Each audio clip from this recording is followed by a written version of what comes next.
नमस्कार, आप देख रहे हैं एसबी न्यूज़ टुडे और इस वक्त मैं हूं राजभवन के पास।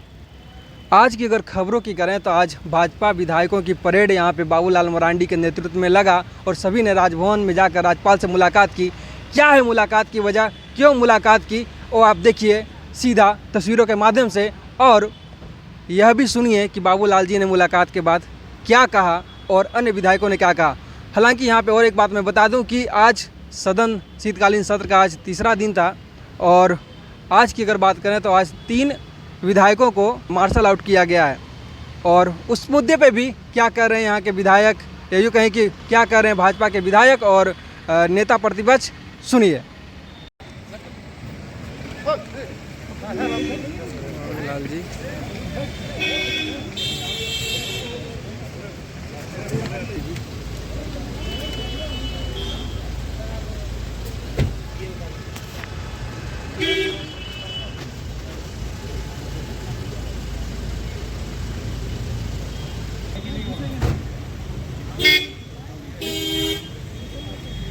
समीला जी थोड़ा देखते हुए। हाँ पानो जी थोड़ा हाथ दिला दीजिए।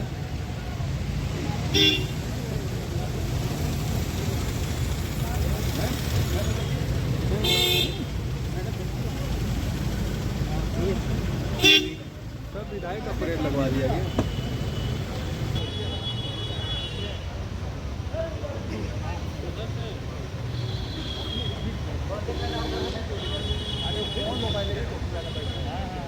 इधर आ जाइए बीच में।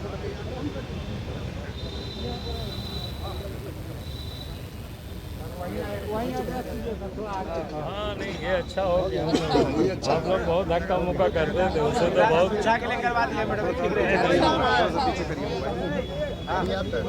चलिए भाई, बहुत बहुत धन्यवाद आप सबको।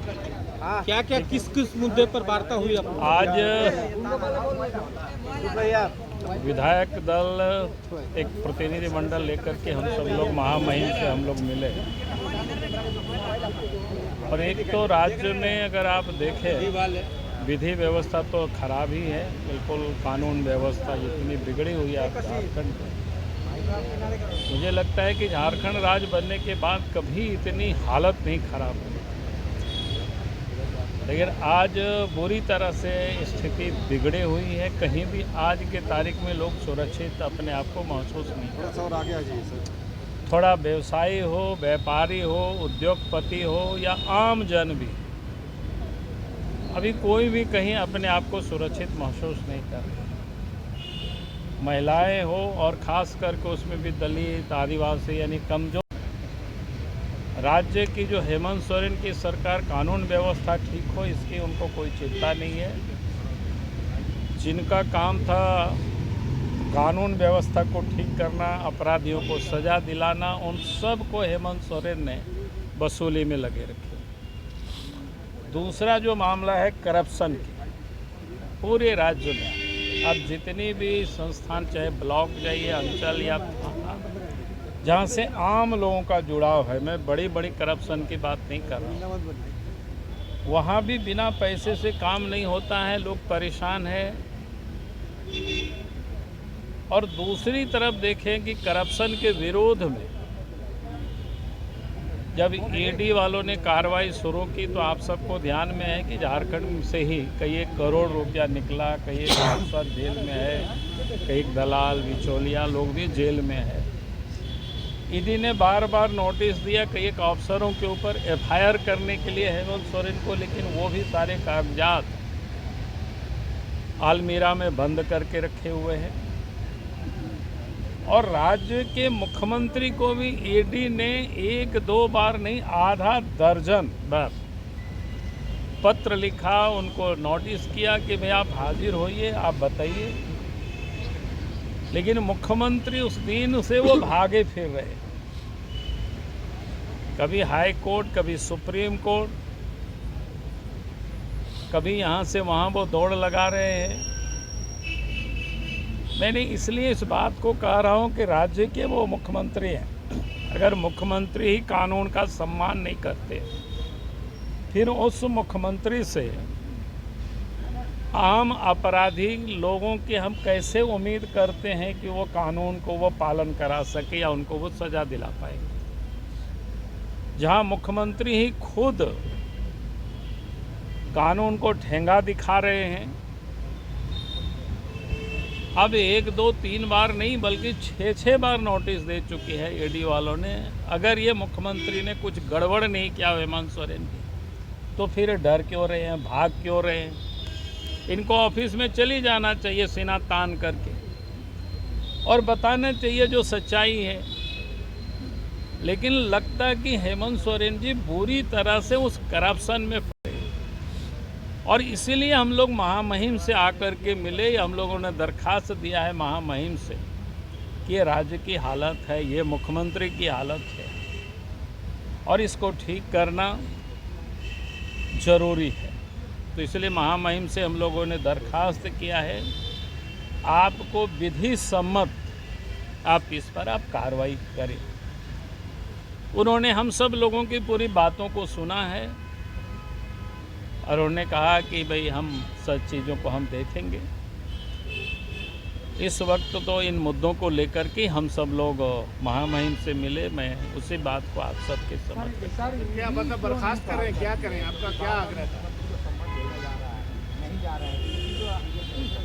नहीं, मैं वो क्यों नहीं कर रहे, ये तो वो उसका उत्तर तो देंगे, क्या है मामला, क्या उनको करना नहीं करना, उसके बारे में तो मैं जानता नहीं। लेकिन मैं सामान्य जो मेरी बुद्धि है उससे मैं कह सकता हूँ, अगर राज्य के मुख्यमंत्री कानून को का पालन नहीं करेंगे तो फिर वैसे मुख्यमंत्री से बाकी अपराधियों से कानून को कैसे वो पालन करा सकता है।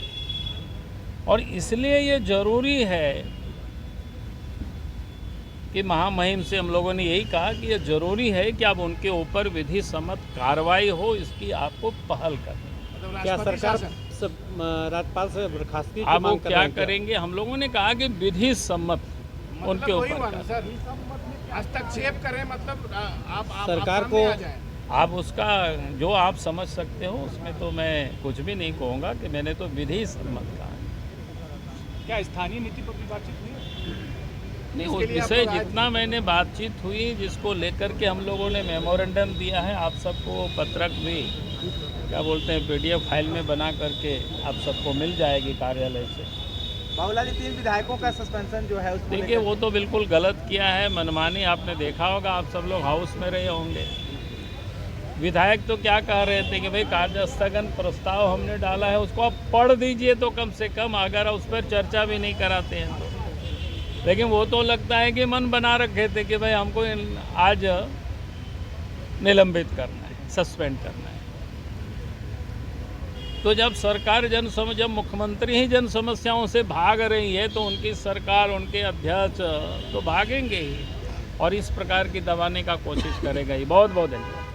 बावरी जी आइए। कहना चाहता हूं कि आज जो निलंबन हुआ है वो निलंबन किसी भी प्रकार से सही नहीं था, क्योंकि कार्यस्थगन के प्रस्ताव जो दिया गया था और जो स्थापित मान्यता है कि भाई शून्यकाल के पहले कार्यस्थगन पढ़ दिया जाता है, उसका पालन नहीं हो रहा था। इसलिए माननीय सदस्यों ने सरकार से डिमांड किया कि माननीय अध्यक्ष जी से डिमांड किया कि भाई आप कार्यस्थगन को पढ़ दीजिए, ताकि जो लाखों लाख छात्र आज सड़क पर हैं, वो चाहे पारा शिक्षक जो आज प्रदर्शन कर रहे हैं, जेटेट वाले हैं, स्वयंसेवक हैं और जितने भी JSSC JPSC के जो बच्चे हैं, उन लोगों का मुद्दा जो है उस पर बहस से आ जाए या रिकॉर्ड में आ जाए। लेकिन ये सरकार जिस तरह से युवाओं के विषयों से भाग रही है, इन्होंने युवाओं के आवाज़ को दबाने के लिए इस तरह का कार्य किया है कि लोगों का दबाव बनाया जाए और युवाओं के विषय को दबाया जाए। लेकिन मैं कह सकता हूँ कि कल और भी पुरजोर तरीके से और भी तेजी के साथ इस विषय को हम लोग उठाएंगे और इस सरकार को जनता के प्रति, विशेषकर युवाओं के प्रति जवाबदेह बनाएंगे। धन्यवाद। ये राज्यपाल से आप लोग मुलाकात किए, किन बातों का जिक्र हुआ और राज्यपाल ने क्या कहा? नहीं, महामहिम राज्यपाल से हमारे भारतीय जनता पार्टी के प्रदेश अध्यक्ष जी श्रीमान बाबूलाल मरांडी जी के नेतृत्व में हम लोग मिले और उन्होंने राज्य की जो हालात हैं उससे महामहिम को अवगत कराया कि कैसे यहाँ विधि व्यवस्था चौपट है, कैसे रोज़ मर्डर हो रहे हैं, जेल के अंदर हत्याएं हो रही हैं, पूरा झारखंड जल रहा है, धनबाद बोकारो समेत पूरा झारखंड जल रहा है। इसके अलावा उन्होंने ध्यान आकृष्ट कराया कि संवैधानिक पद पर रहकर मुख्यमंत्री 6 बार नोटिस दिया गया ईडी के द्वारा, लेकिन वो हाजिर होना भी मुनासिब नहीं समझ रहे हैं, वो ठेंगा दिखाने का काम कर रहे हैं एक संवैधानिक संस्था को। तो कहीं ना कहीं यह घोर संकट की स्थिति है, आपको इंटरवेन करना चाहिए पहल करके, और ताकि एक जो खराब संदेश झारखंड की छवि पूरे देश में जा रही है उसे रोकी जा सके। विधि सम्मत कार्रवाई की बात है, इसमें क्या माना जाए? नहीं, इस पर तो महामहिम राज्यपाल के समक्ष हम लोगों ने बात रखी है, और जो भी आखिर आप ही समझिए, आप पत्रकार बाद में, पहले एक आम नागरिक है। कोई जिस व्यक्ति ने संविधान के रक्षा की शपथ ली हो, अगर आप ईमानदार हैं तो आप एक बार फेस करिए ना, आपको क्या परेशानी है? फेस करिए, दूध का दूध पानी का पानी हो जाएगा। अगर आप निर्दोष हैं तो आपका स्वागत है, लेकिन अगर आप जरूर आपके मन में कहीं ना कहीं चोर है, तभी आप इससे भागे भागे फिर रहे हैं। विधायक जी, आज क्या हुआ सदन में, क्या आप कर दिए कि आपको बाहर निकाल दिया गया? देखिए, आप सब भी वहाँ पत्रकार दीर्घा में मौजूद थे। न चप्पल फेंकी गई, न जूता फेंका गया, न कुर्सी फेंकी गई, न माइक उखाड़ा गया, न बिल फाड़ा गया। अरे भाई, हम तो झारखंड के जो नौजवान हैं, जो बेरोजगार हैं, उनके हक में कार्यस्थगन लाए थे, और उन्होंने नियमन दिया था कि शून्यकाल के पहले कार्यस्थगन पढ़ूंगा। मैं और भानु प्रताप शाही जी, हम दोनों तो यही कह रहे थे कि भाई आप कार्यस्थगन को पढ़ दीजिए। उन्होंने कार्यस्थगन को पढ़ना मुनासिब नहीं समझा, तब हम लोग बेल में गए। ये हमारा संवैधानिक अधिकार है, संविधान ने दिया कि यदि आप संतुष्ट नहीं होते हैं, आप विपक्ष के लोग हैं, तो बेल में जाकर विरोध दर्ज करा सकते हैं। तो हमने विरोध दर्ज कराया, हम लोगों को प्री जुडिस होके बाहर का रास्ता दिखा दिया गया, मार्शल आउट करा दिया गया। तो मैं जानता हूं कि ये सब मुख्यमंत्री के इशारे पर हो रहा है, और इससे हम घबराने वाले नहीं हैं। झारखंड के जो नौजवान हैं, जो युवा हैं, उनकी आवाज़ को यदि ये दबाने का काम करेंगे तो एक नहीं 100 बार मार्शल आउट होने के लिए विरंची और भानु तैयार हैं। तो क्या कहेंगे इसे लेकर के, क्या राज्यपाल से बात हुई? नहीं, आज हमारे नेता प्रतिपक्ष अमर बावरी जी ने इस विषय पर ध्यान आकृष्ट कराया महामहिम राज्यपाल महोदय को। राज्यपाल महोदय ने कहा कि नहीं, मैं इसको गंभीरता से देखूंगा। सीएनटी एक्ट को लेकर कोई बात नहीं कि जो प्रस्ताव हो रहा है उसको लेकर? देखिए, लोकसभा में भी कुछ दिन पहले अगर देखा जाए तो 49 विधायकों को निकाला गया। देखिए, दोनों की परिस्थितियां भिन्न हैं। वहाँ पर माननीय गृह मंत्री श्रीमान अमित शाह जी बार बार कह रहे हैं कि सरकार जवाब देने के लिए तैयार है, आप सुनिए। वो सुनने को तैयार नहीं है, और यहाँ हम लोग कह रहे हैं कि आप सुनाइए, वो सुनाने को तैयार नहीं है।